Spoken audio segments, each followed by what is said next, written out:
Existe uma diferença entre a teoria e a prática do amor. Você sabe qual é? Eu sou Júlio César, esse é mais um episódio do nosso Casa Aberta. Sejam muito bem-vindos à minha casa.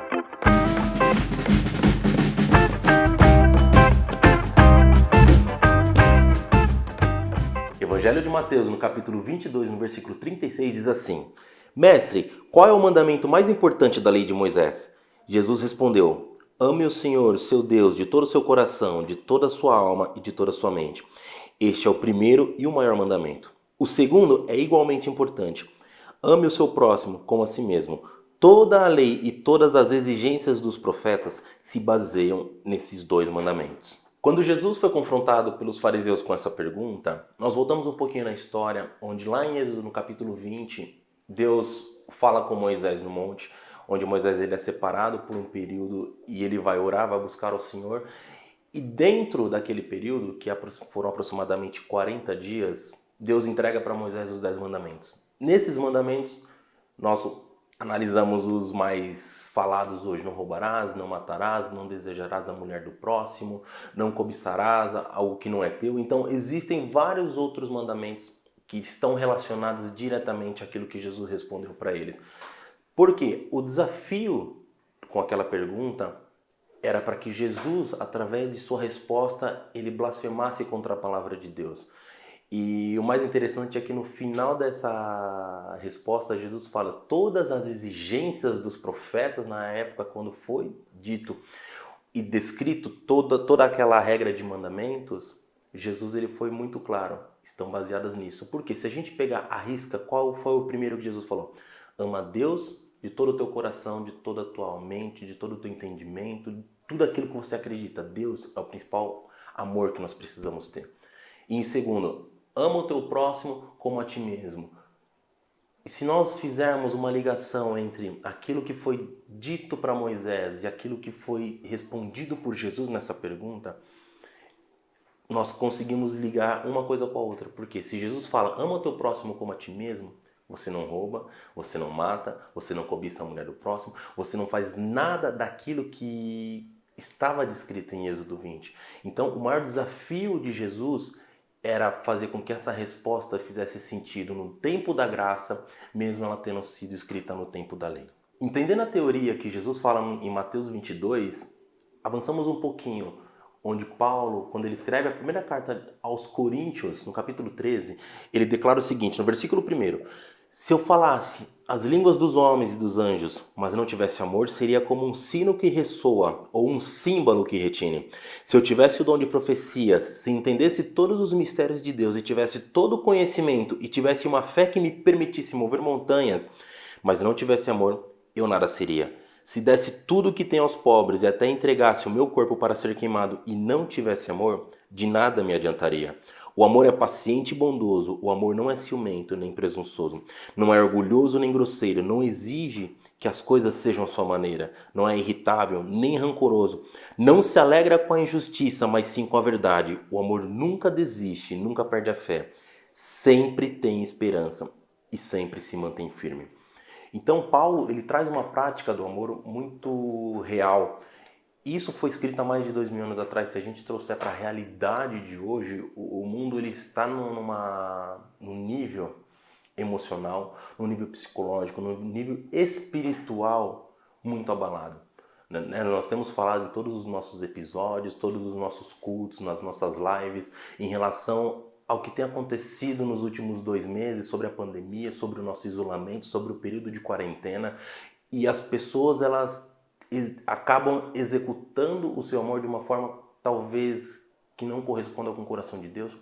Em outras pontas a gente vê também igrejas, instituições, empresas, escolas, prefeituras, governos se manifestando de uma maneira que possa corresponder à necessidade de uma sociedade abalada por uma crise. Então Paulo ele é muito claro quando ele fala que o amor não é rancoroso, o amor ele não se contenta com a injustiça. Então a justiça que nós buscamos, primeiramente, ela precisa estar alinhada com aquilo que Deus quer. O rancor que guardamos em nosso coração, será que ele está dominando tanto a ponto de eu não ter a capacidade de perdoar ou de pedir perdão àquelas pessoas que talvez me magoaram ou que eu a magoei? Então, o Paulo, ele é muito direto nisso. Se eu fizer tudo, eu posso morrer, por um propósito. Mas se naquele propósito não existir o amor que Deus colocou, não existir o mandamento principal que Jesus decretou em Mateus 22, de nada vale, de nada adianta. Então qual é o esforço que você tem feito hoje para que esse amor ele seja correspondido? Deus é misericordioso. Estamos no tempo da graça. Independente da crise, independente do que tenha acontecido com o mundo hoje, o tempo da graça ele está disponível para que o perdão, para que o Espírito Santo, para que o amor de Deus ele possa constranger o nosso coração, para que ele possa, acima de tudo, ter um impacto positivo em nós, porque quando ele impacta o meu coração, fica muito mais fácil, fica muito mais alcançável esse amor, para que as pessoas tenham acesso a você. Qual que é o nível de amor que está em seu coração? Quais são as emoções hoje que tem te dominado para que você talvez não consiga transparecer aquilo que Deus tem colocado no teu coração? E dentro de tudo aquilo que eu falei, existem pessoas que talvez já chegaram para você, pessoas que já chegaram até mim e falaram assim: Júlio, mas a Bíblia diz que eu posso irar, mas não pecar. Vamos entender um pouquinho o que esse texto diz em relação a isso.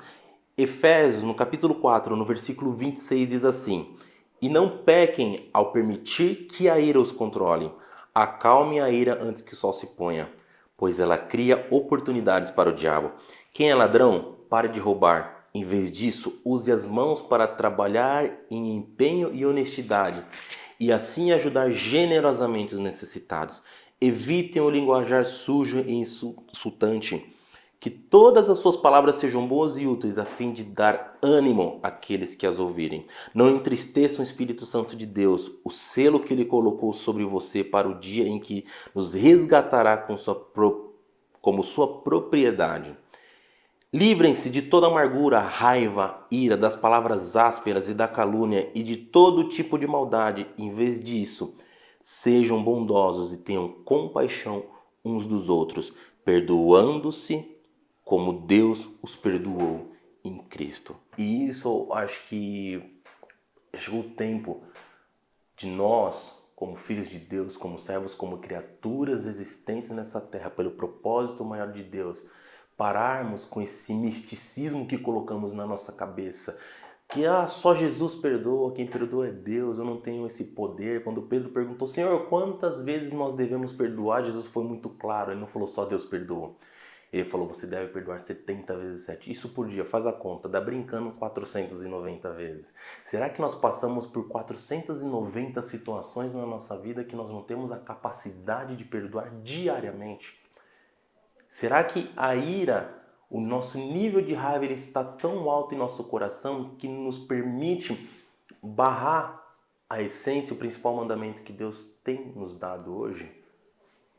Então, chegou o momento de nós nos esvaziarmos de toda a ira. Chegou o momento de nós nos esvaziarmos de tudo aquilo que corrompe o nosso coração e não abre margem para que Deus ele esteja dentro. Nós falamos aqui outras vezes, na semana passada falamos bastante sobre oração. O Alex trouxe uma ministração que falou sobre a importância de nós nos aproximarmos de Deus através da oração. E realmente é uma das maiores ferramentas onde nós nos colocamos à disposição de Deus para que Ele possa nos encher. Então, a ira, ela pode acontecer, mas ela não pode te dominar. O que é que tem te dominado hoje? Quais são os sentimentos, quais são as mazelas, as feridas da tua alma que tem impactado diretamente para que você não ame? Talvez você não olhe para a pessoa que está do outro lado da mesa na tua casa. E nós, em período de quarentena, em período de isolamento social, onde nós precisamos ter um relacionamento muito mais próximo com os nossos entes queridos, qual que é a nossa maior dificuldade hoje de entendermos o que Deus tem falado? Então chegou o momento de você abraçar, chegou o momento de você largar a sua ira para que você possa executar o principal mandamento. Porque tudo aquilo que foi escrito para Moisés em Êxodo 20, Jesus resumiu. Ele pegou o combo de mandamentos e resumiu em 2. Porque se você seguir esses 2, você faz tudo aquilo que está escrito. Então Deus te chama hoje para se reconciliar em coração, se reconciliar em verdade todos os dias. Por mais que você fale, mas eu aceitei a Jesus há 10 anos atrás, eu aceitei a Jesus há 30 anos, eu sou crente há 40 anos. Ou talvez você está novo na fé, chegou na igreja, chegou para Jesus, se aproximou, se tornou uma igreja para Jesus há pouco tempo. Ele nos pede para nos reconciliarmos com Ele todos os dias, para que o amor dele possa transbordar e possa repassar tudo aquilo que Ele tem dado para você de essência. Então, olhe para a sua vida hoje. Quais são as feridas da sua alma? Eu ouvi uma palavra que ela falou muito ao meu coração, de um grande amigo meu, o pastor Marcelo Júnior, que ele diz assim: quando eu estou ferido, é aí que Deus me usa. E o termo que ele usou foi ferir em amor. Porque independente do tamanho da sua ferida, quando você ama, pessoas são curadas. Quando você transborda aquilo que Deus te deu, pessoas são transformadas pela ferramenta que Ele está entregando em tuas mãos. Então, como você tem usado essa ferramenta hoje? Deus tem colocado nas tuas mãos. Disponibilize isso para as pessoas. Mas você fala: Júlio, eu estou ferido, eu não estou aguentando mais, a situação está crítica aqui para mim, está ruim na minha casa. Mas ame independente disso. Porque Jesus, mesmo na cruz, mesmo com os pés e os braços pregados, ao lado dos ladrões que estavam na cruz com Ele, Ele ainda deu a oportunidade para que eles se reconciliassem em amor. E Jesus, com todas as suas feridas, Ele feriu em amor. E Ele resgatou a alma naquele momento. Então, Ele está resgatando a tua alma hoje para que você possa alcançar outras vidas. Coloque isso no teu coração, porque Ele vai transformar muitas vidas através de você. Eu acredito que depois de tudo aquilo que nós compartilhamos aqui, seja quando Jesus falou com os fariseus, respondendo aquela pergunta, foi um desafio, quando Paulo discorreu a essência do amor em primeira carta aos Coríntios, e quando em Efésios foi discriminado sobre a ira, que não pode nos dominar, eu acredito que depois de tudo isso nós conseguimos responder a pergunta inicial. Qual que é a diferença entre o amor na teoria e o amor na prática? Jesus, ele é muito claro em todas as suas declarações e todos os seus ensinamentos, e a gente traz para a nossa vida hoje uma reflexão de uma pergunta que ele fez, ele sempre nos faz, né? O que nós vamos fazer com aquilo que ele nos dá? Porque assim como nos tempos em que ele exerceu seu ministério na terra, para com os discípulos, o que ele fez? Ele não nos deu os peixes, ele apenas ensinou a pescar. Com isso ele quer mostrar que se com tudo aquilo que ele fala você não fizer nada, de nada adianta.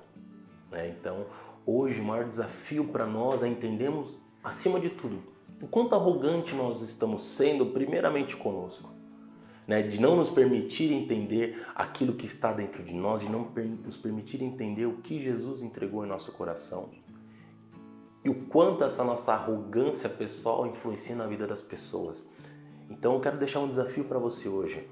Assim como já fiz pelo menos nos últimos 2 vídeos onde nós falamos sobre isso. Perdoe. Perdoe aquela pessoa que talvez está dentro da tua casa. Aquela pessoa que talvez te procura ou talvez nem procura mais com medo de como você tem se achegado a ela. Então perdoe, abre o teu coração. Esteja acima de tudo também disposto a perdoar com o coração aberto, com o coração limpo. Porque o perdão ele cura. O perdão, por mais que você fale: Júlio, mas eu não estou errado. Peça perdão, porque você fere em amor a pessoa que se feriu talvez com você, ou que você a feriu, até mesmo sem saber, sem intenção nenhuma de a ferir. Mas por uma palavra que você falou, que jogou o dia daquela pessoa para baixo, talvez até mesmo na sua intenção de magoar, porque você não aguentava mais, porque você deixou a ira te dominar. Então abra o teu coração. Chegou o momento de você fazer a sua oração.